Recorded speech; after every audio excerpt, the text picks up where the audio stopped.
Good morning, St. Barbara. Thank you so much for joining us today. My name is Elisa Esasky, and I'm here with Jan Shepherd and Dawn Borger. Hi, ladies. How's it going? Good morning. So we have been in quarantine and social distancing since March the 16th. Can you believe it? No. It's crazy.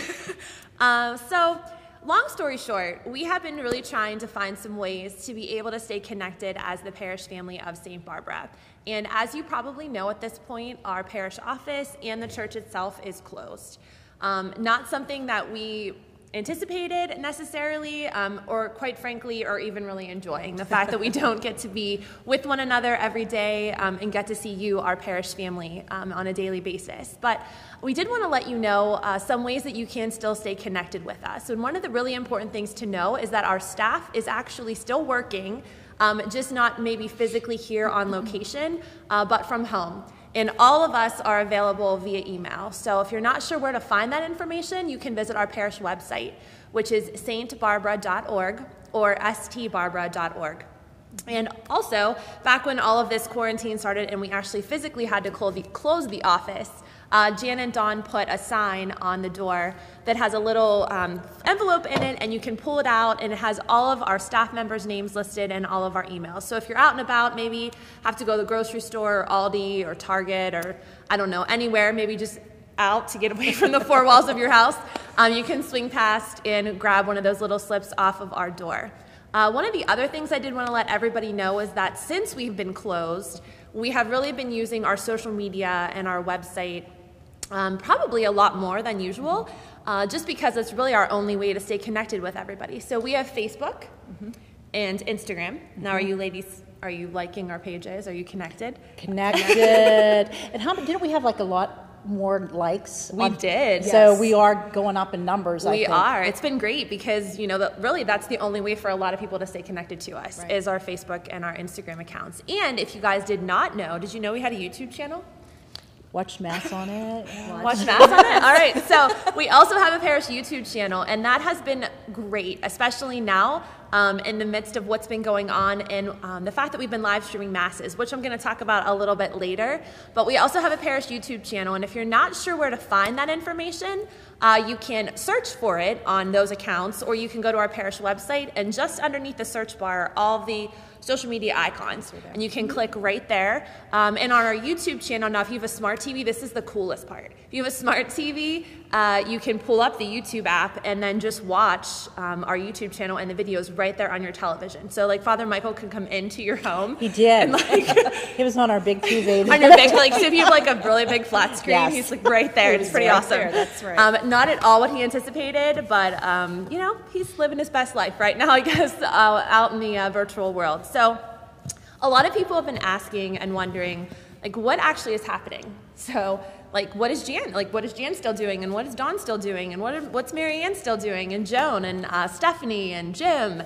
So, Dawn, a lot of people have been emailing you and kind of you've been reaching out to people. So, why don't you tell everybody what's been going on since March the 16th and quarantine started? Well, one of the very first things that happened, I think it was March 16th, was someone reached out asking about the elderly. What are we going to do for the elderly that are going to be confined to their homes, to the nursing homes? So we basically started right away. We got our database and we looked at the number of people that were, I think we started with 80 to 90-year-olds, and then and we were going to call them and check on them. So many volunteers came forward that we backed it up to like 75. 75. So yeah, but basically people just, a lot of members of our Knights of Columbus came forward to help with the calls. Some of our Ladies Guild members, some of the youth ministry came and helped with, or they did the calls from their home with their parents. The Kentucky Project. These volunteers would get a script that we wrote and the phone numbers of all the seniors and call just to check on them, see how they're doing. Didn't some people do some porch drops? Yes, thank you. So yeah, one of the questions was, do you need anything from St. Barbara's? Can I, and out of the 350 people, or 300, I'm upping the numbers. It's all fine. 2 people needed a porch drop. One lady needed applesauce. So the sweetest. It is. That was the only thing she asked for. It had to be in a glass jar. So our volunteer did go find that for her, dropped it off on her porch, keeping social distance, and the other one was like a gallon of milk. Most of our seniors are doing great. They have family to check on them. They were so appreciative of the call. I think the most part is they're appreciative that someone else is reaching out. Yeah. Other than their family. Yeah. So That was one of the things. They were very touched that we did reach out to them.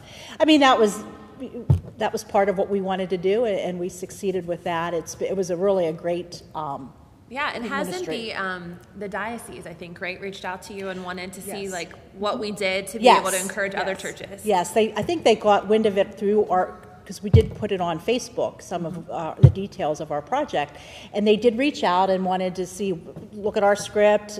We came up with some FAQs for them to use.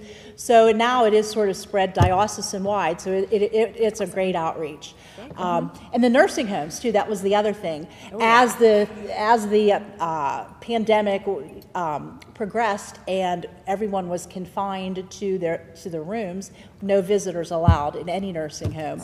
We thought, how about all those images of people outside there, singing happy birthday to their mother out. But anyway, those images touched us too, and we needed to figure out a way to get to them.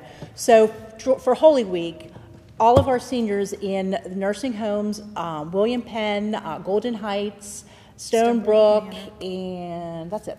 Stonebrook Manor, received a package from St. Barbara's.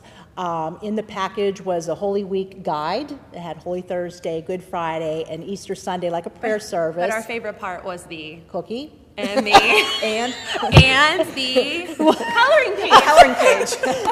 Because I found out from a lot of the activities people that the seniors in nursing homes love to decorate their doors. So we put in a coloring page with some crayons, just a He is Risen graphic, and they colored it and put it on their doors. And there was like a contest going on. But the other thing I wanted to mention is Grandma's Bake Shop down at Tram's donated 200, I think, cookies. She's so good. Thanks, Kathy. And all the people at Grandma's. 200 cut out, like, beautiful cross cookies, and they went in the bags, too. So that outreach went great, and I just actually got a mail letter from the mail, snail mail from one of I think it was Golden Heights that thanked us for that outreach. So we've been keeping our seniors sort of good. Oh, I wanted to say, if you did not get a call, it may be because we have an unlisted number. So if you're a senior sitting at home thinking, I didn't get a call, or we did come across, I asked all the volunteers to keep a log of their calls, whatever they talked about, or if it was disconnected. So we have a lot of work to do with, like, some census. There was a lot of disconnected numbers. Shows the importance of an accurate parish data system. Yes. But we're going to work on that as soon as we get back into the office. So what about, I think probably a lot of people are wondering, like, what's been going on in terms of, like, funerals maybe and kind of things like that. Like, what's kind of been happening with that? Well, funerals are still happening. Unlike Pittsburgh, we still will do funerals here at the church or most of them are happening at the funeral home. So Father will go down and do the funeral liturgy outside of Mass at the funeral home. And the funeral homes are under the same guidelines as we are. There can only be 10 people. So what's happening is 10 people can be at the funeral home, only 10 people could be here at the church. So most are opting just to have the funeral, and it's all private. They're not even listing viewing times or anything anymore because the family knows about that. So yeah, funerals are happening. Father just left for a funeral right now. So life goes on, sort of, sacramentally. Let me ask you a question. Sure. If the funerals are private, will there be memorial services after Yes. the quarantine's over? Great question. So a lot of people are having to, their burials and their services are very private. They can have a memorial mass afterwards at any time. We will schedule it any time they want. Yeah, so that's definitely a great option. Many people are going to do that. Once we can all be back together. Yes, once we can all be back together. So I think another thing, Jan, right? People have been asking, not just we're transitioning from Haiti or from funerals to Haiti pails. Right. So before all of this started, Larry Steelwell, our coordinator of the Haiti project, right? He was out there and getting people their pails and distributed all these orange Home Depot pails. So I know a bunch of people have been asking us, like, what do I do with my pail? Well, the pails, keep them at home for right now. The church is locked, as everyone knows. This was like the messaging from the diocese. Everyone's locked. We have messages on the door. I had to hang those signs up. It was sad. It's sad even to see it. When we were hanging the Easter wreaths, it was sad. But so we can't even get into the church right now. So just hang on to your Haiti pails. Continue filling them. That, like everything else, is pushed back weeks and months. So once we can open, we will take in all the Haiti pails again, but you're not missing out. They're not being sent yet. Yeah, so you didn't miss anything. Hang on to your Haiti pail. Yeah, absolutely. So I think a lot of people too, I'm not sure if you guys have been tuning in, but we started when this whole kind of quarantine situation began, we were like, we probably really want to be able to bring Mass to people. Mm-hmm. So long story short, it initially started with my husband and I using our phone to tape the very first Mass that we had. And that was really just kind of out of the gate, trying to kind of see how things went. And then our amazing parishioner, Larry George, stepped in and brought in a whole bunch of his camera equipment, which actually, if you guys tune in a little bit later this week, I'm going to be posting some behind-the-scenes pictures. But came in with all of his camera equipment, and we have been able to really bring Mass to everybody in a completely new way, and been able to include the songs and the readings, which has been really awesome. But if you're not, and you haven't tuned into Mass, it is now moved to Sundays at 10 a.m. So that has been something that I will say, as someone who has been here every time for the taping of Mass, it is definitely a blessing to be able to bring that to you guys, our parish community. But at the same time, I will tell you, it breaks my heart every single time to come in and see empty pews. And just please know that every single one of us, and I think I can speak for everybody who's been a part of the live stream team, the staff, Father Michael, it is a struggle for us to be here in an empty church, not seeing your faces and your families. Mm-hmm. Oh, I just wanted to hop in real quick and say that a lot of the ministers, like we have certain ministers that you see every week. Maybe tell people about that. Yeah. Because I love everyone that, first of all, I love Larry George the most. Thanks, Larry. It's my husband is like, you talk about him Larry a lot. George. And he really, if you would see the setup, and I'm glad you're going to do that. Yeah, like, we brought in lights. We have like 8 cameras. I just wanted like the we filter. We just don't have a makeup crew. Yeah. I don't know what happened with that. I don't know. What happened with that? I know, but he will never give me the filter camera either. Or I want a little filter on. You're beautiful. That's how God created you. Thank you. So tell these lovely people about the liturgical ministers. So daily, mostly, I get emails from liturgical ministers wanting to help with the live stream. They want to do something, that's another thing that breaks my heart. We appreciate everyone that wants to help. We are trying to limit the exposure of all of our ministers. So right now we have our little ministry team that's been exposed to it. We don't want to bring anyone else right now in the fold, only because for safety. So we're under 10 people. It's just Bob and Megan, our music ministry, they work at home together. So they're quarantined together. They have no germs so Megan's able to practice with Bob. Greg and Bethany. Greg and Bethany, another daughter and father. Yeah, so he's a lector, Bethany's a server, and Merrick and Elisa, another quarantine family. So Elisa, besides being behind the scenes a lot, she's lectured, and Merrick's done a lot of serving. And then Debbie Eggleston was one of the very first people that week one, day one, yes, she had asked me if there's anything I could do, please call me. And she wants to be part of her, helping with liturgy. So we called her, and then Joan, a staff member, right. the other one. Right. That's pretty much it for right now. We would love nothing more than to have all of our wonderful ministers with us. But right now we're just being safe, staying with that group, and Hopefully it won't be that much longer. I know. We're hoping. We're hoping not.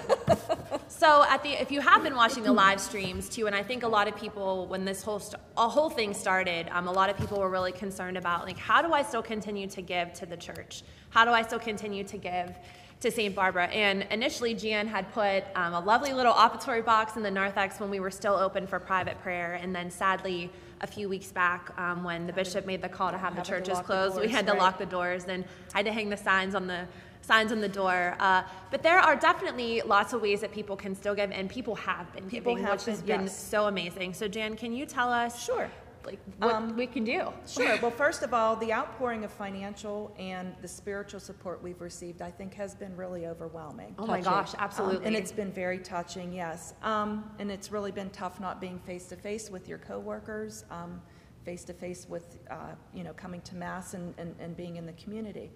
So the first thing that's the easiest is if you still have envelopes, you can drop those into the mail. We do monitor the mailbox on pretty much a daily basis. So you can continue to use the envelopes and use the old snail mail, which has become very popular. It has been. I'm so glad letters are coming back. Makes me so happy. So then the second way, of course, is as it's always advertised after Mass, you can sign up and use WeShare. And WeShare has been very successful. It has been user-friendly. It's right at your fingertips, so you don't really have to leave the house to do anything with WeShare. It's awesome too, because my husband and I use it, and you literally can go in and set like how much you want to give and when you want it. Give. That's correct. Like so, like when you get paid or whenever, and it just comes out. You don't have to think about it. It allows you to set up recurring donations, or you can do one time. It also accepts any major credit card, so that's been a real positive change here at St. Barbara. The second thing I think we wanted to talk about too was an update on our DLA. Which has been, Dawn's going to show us our lovely little pamphlet. Can't forget DLA. Yes. But this is also, you may give to our DLA. We're actually more than halfway to our goal. Wow. That's so awesome. Our goal for the diocese, they set the goal every year. The goal was set at $127,711, or $127,000, excuse me. And we're actually at $72,000. So that's we're moving in the right direction. What we've had to do is we've had to refocus. I guess what we call, once we reach that goal, we had to refocus our overage to put back into anything that we get over the goal, we will be putting back into our Institute reserve account to help fund what we have to dip into possibly, during our time of quarantine. You are able to continue to also mail your DLA cards and your payments, or you can go on to WeShare and just look for the Growing in the Lord, or Grow in the Lord. There will be a giving opportunity there until we're done with donating to our DLA and making that grow. So we had a case statement about fixing the baptismal font at the beginning. Yes, that was February. February. That was early on. Life is going on. And then when this all happened, we changed it because that became not as important as. Is it just because I'm so bad with finances? Is this everyone knows me knows that? Dawn, you know that. Is that money then that we raise over, is that going to go like into the operating budget because we're missing? It will go in. No, it will go okay. in. What the diocese is allowing us to do is dip into our reserve account that we currently have. So okay. Like a savings account. Like a savings account, correct. So what we'll do is we'll replenish the reserve account that we have to make sure that there's funds there later to continue ministries. Once we gather back together, there'll be some funds, so that we can rely on. If people, like we've kind of obviously turned the heat down. Yes, so like, we've actually, yes. We've been cutting, I was saying, this morning. I know, yes, we all you have. know me, you also know that I'm always cold, and it's a little brisk in here. That's a good point. What we've done is we've gone to the highest setting that we can go to for air conditioning and the lowest setting we can go to for the heat. So we're maintaining those budgetary items as well, watching our expenses. So Yeah, we've definitely, with no one around. Yeah, we've cut back immensely. So Great. Yeah. as you're cutting back at home, we're definitely cutting back here to try to make things, better. Speaking of cutting, Jim Yes. Cassell, Oh, my other yes. favorite person. Oh, is- yes. He's cutting still the cutting grass. the grass, man. He's painted every room in the basement on his own because he likes working by himself. So he's down there doing that, and he's still cutting our grass. So Jim's a great. I just want to throw that in. Yeah, That's a well, it's been good too Yeah. because he's wanted to do some of those projects, Yep. and when we literally have stuff going on all the time, he can't get in there. So it's sort of been a little bit of a blessing in disguise that he's Yeah. been able to kind of sneak in there. Okay, so I think we've pretty much talked Yeah. about Covered. everything that's kind of been happening so far this week, or in the last few weeks that we haven't all been together. So I think I'd like to sort of just end in prayer, if you guys are okay with Beautiful. that. Okay with that, And to sure. let everybody know that our plan is to continue to kind of bring this information to you this way for the next, hopefully, I don't know, a few weeks. I don't even know. Hopefully I'm you won't see hesitant us to a even lot. put a timetable to it. But before we end, I think I can speak on behalf of everybody to let you guys all know that we are definitely all praying for you, Yes. keeping you all in our thoughts. Yes. Really hoping that you're staying safe and you're staying healthy. And we need to give a shout out to Barb. Barb Castro. Yes. We all have them on. She made us and a should have bunch had of the them on. staff We have members masks.